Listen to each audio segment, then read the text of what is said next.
Donc maintenant, on passe à résoudre l'équation suivante. 7x moins 3 supérieur ou égal 9x plus 10. سنقوم بتقريبا نفس خطوات حل المعادلة، المجاهيل على اليسار والمعالم على اليمين مع تغيير الإشارة بطبيعة الحال. 7x, ici on a plus 9x, donc moins 9x supérieur ou égal كيبقى نفس الرمز 10 ثم moins 3 حولنا للطرف الآخر هي plus 3. 7x moins 9x c'est moins 2x supérieur ou égal 13. أهم مرحلة في حل المتراجحة هي المرحلة هذه. أول ملاحظة كنلاحظ بأن العدد ناقص 2 فهو عدد سالب. بما أن ناقص 2 عدد سالب فهنا الرمز غادي يتبدل عندي، الرمز غادي يولي أصغر أو يساوي بعد ما كان أكبر أو يساوي. ثم لدينا ناقص 2 في x، donc c'est 13 divisé par moins 2. Donc x est inférieur ou égal 13 sur moins 2. Alors, les solutions de cette inéquation sont les nombres réels inférieurs ou égal 13 sur moins 2. مثلا لو انه عندنا هنايا 2 فقط ما عندناش ناقص 2، هنا ما غاديش نبدلو الرمز. هذا هو الاختلاف ولا الحوايج اللي كيغلطوا فيهم بزاف التلاميذ هنايا. دونك الا عندي هنايا عدد سالب كيتغير الرمز، عندي عدد موجب كيبقى الرمز هو اكبر او تساوي. نعطيكم مثلا واحد المثال هنايا. 5x inférieur strictement à 7. بما أن 5 عدد موجب فإن الرمز أصغر قطعا لن يتغير. Donc x inférieur strictement à 7 sur 5. C'est bon?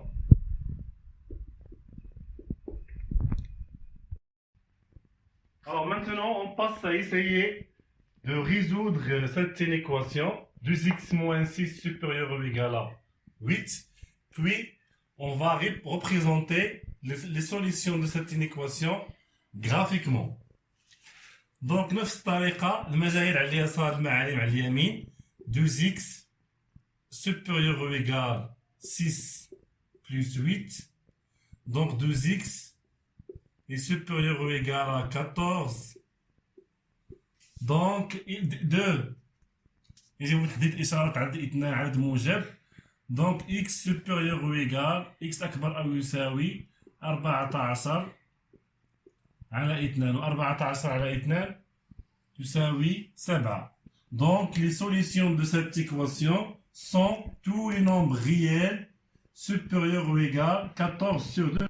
Maintenant on passe à représenter les solutions de cette inéquation dans la droite graduée. في هذا المستقيم مدرج الأصل المعلم الأصل المستقيم مدرج أو صفر، وحدة التدريج 1. 14 على 2 تساوي 7. نقوم على نبحث عن التدريج 7. 2 3 4 إلى 7. إذا مجموعة الحلول هي جميع الأعداد الحقيقية الأكبر أو تساوي 7. إذا التمثيل المبياني لمجموعة الحلول هي كالتالي: أكبر أو تساوي 7. نقوم ب أكبر أو تساوي يعني في هذا الاتجاه أكبر أو تساوي 7. دونك سنقوم الآن بالتطرق إلى حل هذه المتراجحة. دونك أول شيء لنحل المتراجحة. La racine de 3 facteurs de x moins 4 inférieure strictement à la racine de 2. أول شيء يجب أن نقوم بنصب العدد la racine de 3 جذر مباع 3 على العددين x و 4. Donc c'est la racine de 3 x moins la racine de 3 fois 4 c'est 4 la racine de 3 inférieure strictement à la racine de 2. المرحلة الموالية المجاهيل على اليسار والمعالم على اليمين.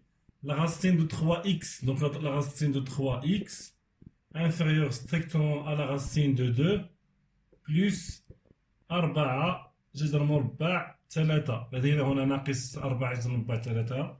حولنا للطرف الآخر هي بلس.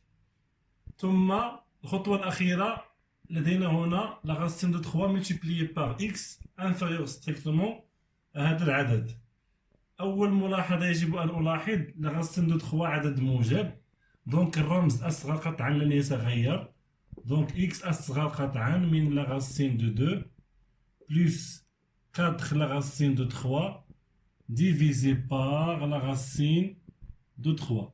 وفي هذه الحالة نقول بأن مجموعة الحلول لهذه المتراجحة هي جميع الأعداد الأصغر قطعا من جذر مربع 2 زائد 4 جذر مربع 3 مقسومة على جذر مربع 3. وشكرا. On passe maintenant à résoudre le problème suivant à l'aide d'une équation. Donc il faut bien sûr lire le problème. Deux entreprises de transport différentes proposent les tarifs suivants. شركتين ديال النقل تقترحوا على الزبناء ديالهم جوج ديال التعريفات التالية. التعريفة الأولى 110 درهم au départ et 1,75 درهم par kilomètre. انطلاقا يعني 110 درهم من الانطلاقة و 1.75 درهما على كل كيلومتر واحد. التعريفة الثانية 125 درهما عند الانطلاقة و 1.5 درهم على كل كيلومتر. السؤال هو à partir de quel kilométrage le deuxième tarif est-il plus avantageux. Donc السؤال هو كالتالي: انطلاقا من أي كيلومتر ستكون التعريفة الثانية أفضل بكثير من التعريفة الأولى. أفضل بكثير بمعنى ثمن منخفض بالمقارنة مع التعريفة الأولى. دونك أول شيء سأقوم باختيار المجهول المناسب انطلاقا من السؤال هنا كيل كيلومتراج. دونك اختيار المجهول يكون انطلاقا من السؤال. إذا سنقول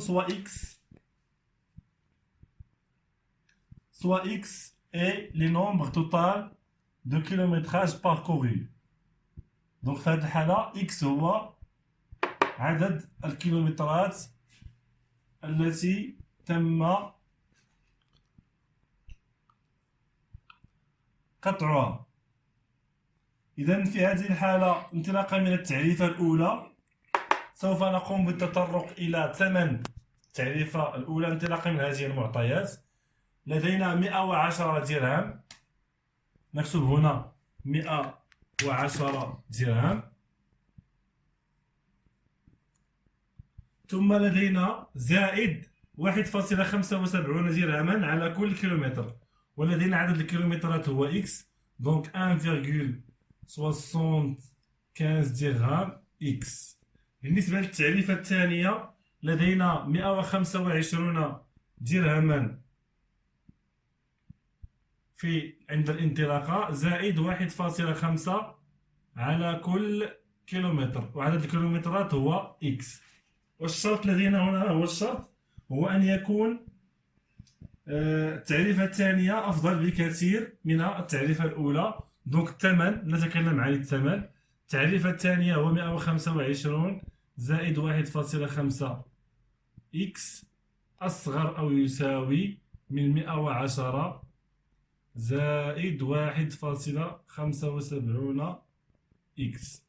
ثم نقوم بحل هذه المتراجحة. كما تعلمون المجاهيل على اليسار والمعالم على اليمين.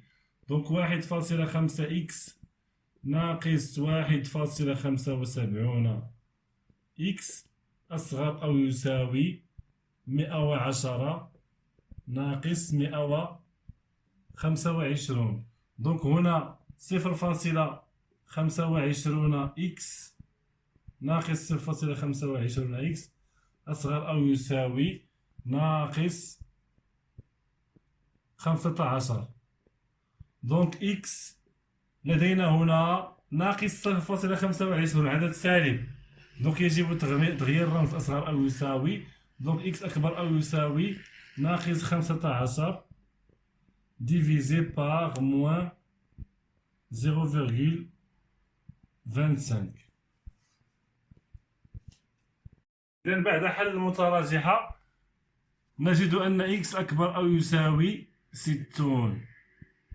وفي هذه الحالة إذا انطلاقا من 60 كيلومتر فما فوق تكون التعريفة الثانية أفضل بكثير من التعريفة الأولى. وللتحقق من الحل نأخذ مثلا، نفترض مثلا بأنه شخص سافر من مدينة إكس إلى مدينة إيكغيك، قطع 100 كيلومتر، ثم نقوم بحساب التعريفة الأولى. مثلا هنا 100 كيلومتر فوا 1.75 هي 175. 175 زائد 110 تساوي 285. 285 درهم. أما بالنسبة للتعريفات العدد الثاني ف100 في 1.5 هي 150. 150 زائد 125 هي 275. إذن في هذه الحالة نستنتج بأن التعريفة الثانية أفضل بكثير، توفر على راسو 10 ديال الدراهم. وشكرا.